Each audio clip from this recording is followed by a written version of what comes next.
ఓం శ్రీ గురుభ్యో నమ. శ్రీ క్రోధినామ సంవత్సరం 2025 ఆంగ్ల సంవత్సరాది పుష్యమాసం పండగ నెల.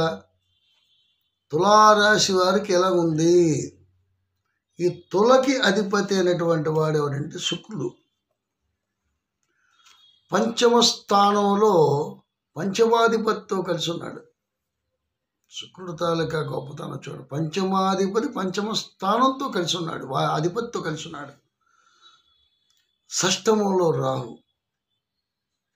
ఒక షష్టమాధిపతి రాహు అంటే ఏంటంటే విషపూరితమైన వ్యవహారం, అంటే ఫుడ్ కూడా పాయిజన్ అవుతుంది. అందుకంటే 6వ ఇల్లు రాహుని నమ్మొద్దు అంటాను. సర్పగండం అన్నాడు. 6వ ఇంట్లో రాహు ఉన్నట్టు వెళ్తే సర్పగండం అన్నాడు. విషపూరితమైన భోజనం ఏదైనా తిన్నా సరే అది ఫుడ్ పాయిజన్ అయ్యే ఛాన్స్ ఉంది. అందుకే జాగ్రత్తగా అవసరం అంటారు. చాలా జాగ్రత్తలు అవసరం. 1000 మంది కేతు ఎక్కడ వీళ్ళకి కూడా ఎలాగొచ్చింది? తులారాశి వారి తిరుగులేదు. ఇదొక నానుడు ఉంది. ఎందుకంటే శుక్రుడు ఎప్పుడు కూడా విలాసకారకుడు, వినోదకారకుడు, ఆనందకారకుడు. ఆ శుక్రుడు ఉల్లాసం ఉంది, అప్పటికప్పుడు ఉల్లాసాన్ని ఇస్తుంటాడు, అప్పటికప్పుడే నీరుగా చేస్తుంటాడు. చాలా జాగ్రత్త. శుక్రుడు ఆరోగ్య విషయంలో చాలా జాగ్రత్త అని చెప్పి హెచ్చరికలు జారీ చేస్తాడు శుక్రుడే. వివాహాది సంబంధాలు చూస్తున్నప్పుడు చాలామంది కుజు దోషం ఉందా అడుగుతారు. అయ్యా, శుక్ర దోషం ఉందా లేదా అడగండి, శుక్రుడు ఎక్కడున్నాడు అడగండి, శుక్రుడు తల గొప్పతనం అడగండి అని చెప్తాను నేను. వివాహానికి కుజుడు కాదు ముఖ్యం, శుక్రుడు ముఖ్యం. శుక్రుడు అని నీచబడితే బ్రహ్మచర్యం తప్పదు. అంచేత శుక్రుడిని కూడా చాలా జాగ్రత్త. శుక్రాచార్యుడు సామాన్యమైనటువంటి రాక్షసరాజు. రాక్షసరాజు అంటే అందుకే కదా తులాకి అధిపతి అయినటువంటి వాడు శుక్రుడు. ఎంత మొండివాడంటే వీళ్ళు వాళ్ళకి వాళ్ళే ధర్మబద్ధమైనటువంటి విధానం, వాళ్ళే డిసైడ్ మీద చెప్పిన మాట వినరు. వాళ్ళకి చెప్పిందే మనం వినాలి, వాళ్ళకి తోచిందే అది చేస్తారు. అంచేత తులలో ఉన్నటువంటి గొప్పతనం అటువంటిది.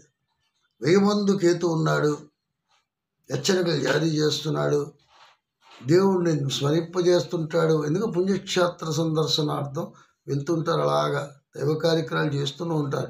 కానీ పాపులతో కూడా తిరుగుతుంటారు. అదే చాలా ఇంపార్టెంట్. పాపాత్ముల దగ్గరికి చేరకండి, వాళ్ళతో స్నేహం కుదరదు. ఒప్పుకోరే.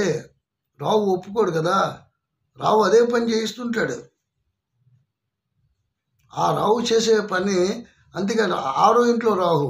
తిండి విషయంలో కానీ తిరిగే విషయంలో కానీ చాలా జాగ్రత్త అవసరము. అనుకోలేని ప్రమాదములు సంభవించను. ఇది ఏముందంటే 18 నెలలు అన్నమాట. 1.5 సంవత్సరం అంటే 18 నెలలు. ఇప్పుడు ఇంచుమించు 7-8 నెలలు అయిపోయింది. జాగ్రత్తగా ఉన్నటువంటి పరిస్థితులు ఉన్నట్టుగైతే వీళ్ళకి తిరిగి ఉండదు. ఎటువంటి కార్యకలాపాలైనా దిగ్విజయంగా పూర్తి చేస్తారు. అయితే ఇక్కడ మనం ఇంకోటి లెక్కేసుకోవాలి. అష్టములో గురుడు. ధనం నిలబడదు, ఆ ధనానికి రెక్కలు వస్తుంటాయి. అందుచేత వాళ్ళ దగ్గర ఏదైనా ధనం ఉంటే ఇన్వెస్ట్మెంట్ ఏదైనా భూమి మీదో గృహం మీదో దేని పెట్టియాలి. లేకపోతే ఆ ధనం కూడబట్టుకున్న ధనం అంతా అలాగా ఏదో రకంగా ఖర్చు. అష్టములో గురుడు. అష్టకములు కష్ట నష్టములే, శుభప్రదములు కావు అన్నటువంటి మనకి శాస్త్ర సమ్మతం.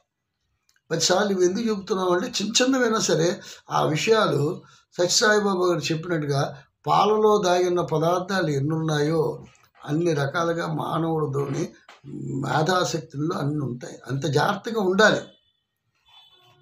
పాలు రకంగా ఉంటే 24 గంటలు ఇరిగిపోతాయి.